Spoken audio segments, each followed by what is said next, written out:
একটা কথা মনে রাখবি, চোরের 10 দিন আর গৃহস্থের 1 দিন সমান।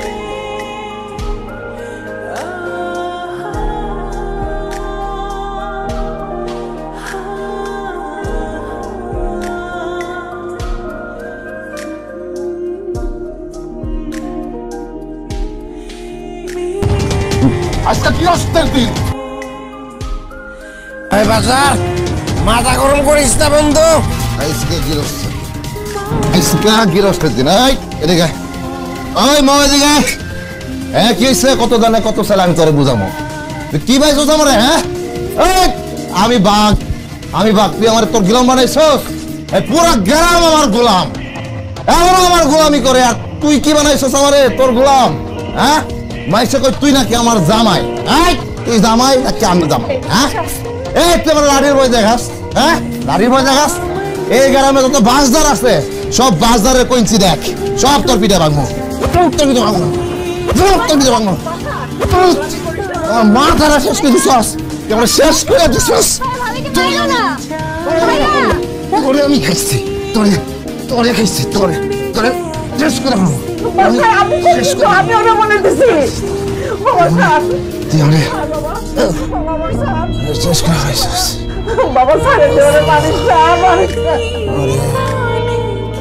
শেষ করে খাইছিস।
মুখ কালা কেন? কি হয়েছে?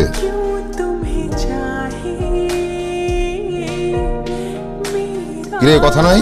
কি হয়েছে? মো কই?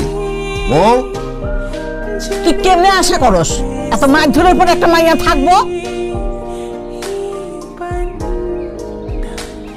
আমি মারছি? তুমি ভাবিরে যেই মায়ের মারছো, ভাবি রাগ করে বাপের বাড়িতে চলে গেছে, মনে হয় না আর আসবে। খালি মৌ কেন, পৃথিবীর কোনো মাইয়াই আর ফেরত আইবো না। মৌ অনেক ধৈর্যশীল মাইয়া। মৌ যা কিছু করছে আমার কথা মতোই করছে। তোর মতো বানরের শিক্ষা দেওয়ার জন্য আমি মৌরে কইছিলাম তোর বাপের রেখে যাওয়া ব্যবসা বাণিজ্য, এই সংসারটা কেমনে চলে, আমরা কি খাই না খাই, তুই কোনো খোঁজ খবর রাখস? শুধু সংসারটা ঠিক আছে মৌয়ের কারণে। মৌ টিকা রাখছে। তোর বাপে জীবিত থাকতে তোরে কত শিক্ষা দিছে, কোন নারীর গায়ে হাত তুলতে হয় না। শেষ পর্যন্ত তুই তোর বাপের প্রতিদান এইভাবে দিলি।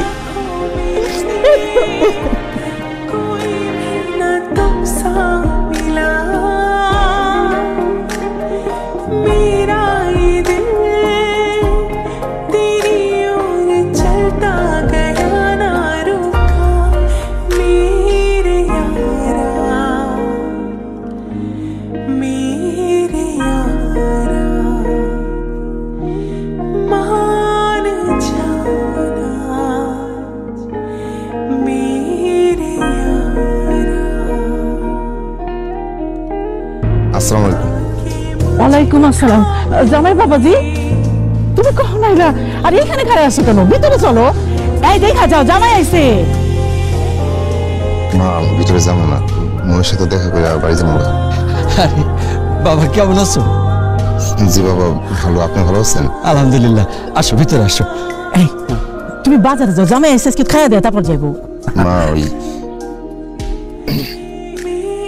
মৌ কই? মৌ তো পুকুর পাড়ে গেছে। আমি যাইতে একটু দেখা করে আসি। আমাকে কপাল বুঝছো, এমন জামাই পাইছি, মোটে না দেখে আমাকে মায়েরা থাকতেই পারে না। আল্লাহ বাঁচা রাখুক। শুনি আমাকে কপাল। চল বাজারে যাও তাড়াতাড়ি, বড় বড় মাছ আছে এগুলো নিয়ে আইসো, মুরগি নিয়ে আইসো। আমি যাই, আমি আবার গুছাই।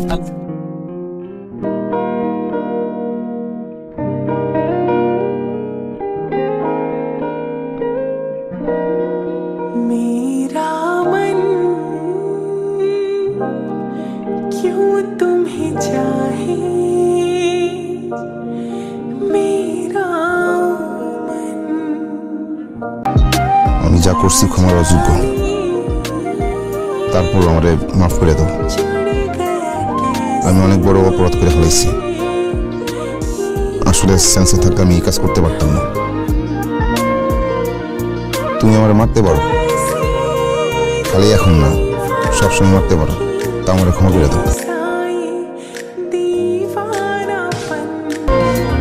মানুষ দোষ করলে দোষের শাস্তি পায়। আমি যে কি দোষ করছি আমি নিজেই জানি না। সেন্সে আসছিলাম না তো, কি শাস্তি হইব এটাও জানি না।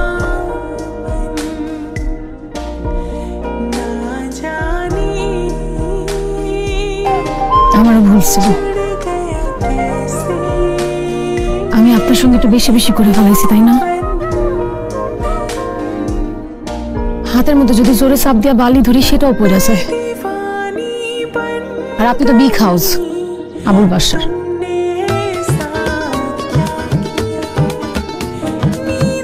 আমার ক্ষমা করছো?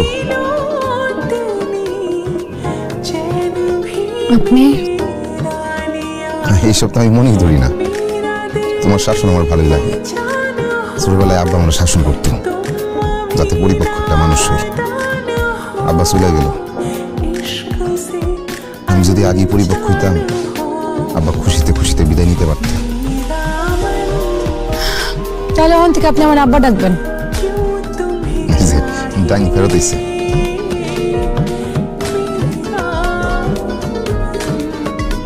এই শোনেন, কালকে রাতে আপনি রিক্সা দিয়ে বিথির সাথে ঘুরছেন? স্বপ্নে দেখছো? বিথে তুমি যে চেষ্টা দিচ্ছ, হয়তো এর স্বামীর স্বপ্নে আইব না।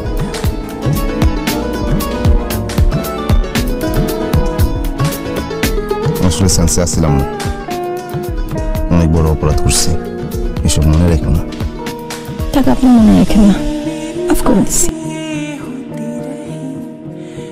ऐसी मुलाकात